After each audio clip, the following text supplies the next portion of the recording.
has been 1 year since Taliban wrested power from the international community and whatever semblance of legitimate national government the country had.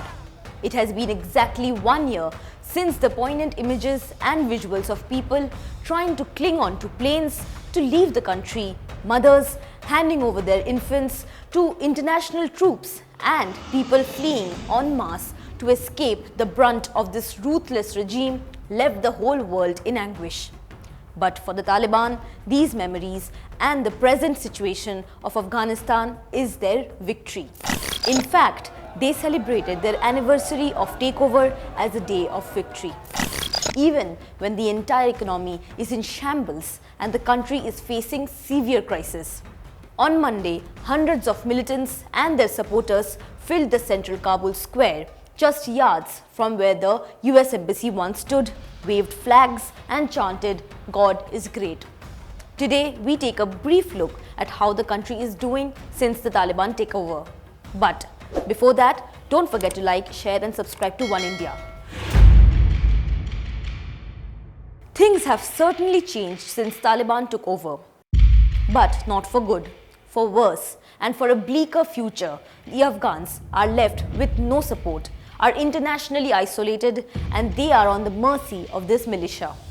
Hunger crisis is brewing in their backyard. The country is in desperate need of forex reserves, food supply is short, trade has taken a serious hit, and most importantly, it has become no country for young women. Taliban has revived its most infamous institution, the Ministry of Vice and Virtue, virtually running the country. And their focus has been just one: to enforce control over the lives of young girls and women.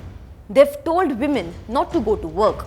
They have said girls over the age of 12 cannot go to most formal schools, and they have placed restrictions on their freedom of movement. On a more macro level, there are no jobs. The inflation is rising almost every other day. Civilian killings are taking place with impunity. Journalists are being hounded and killed. Foreign help has dried up due to Western sanctions, and there is simply no money left with people. Food insecurity is perhaps the most significant crisis.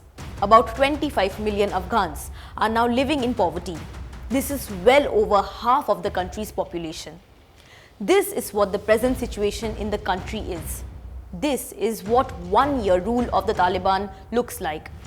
A humanitarian crisis of an unprecedented magnitude is the legacy of the first anniversary of Taliban's rule in Afghanistan. Subscribe to One India channel and never miss an update.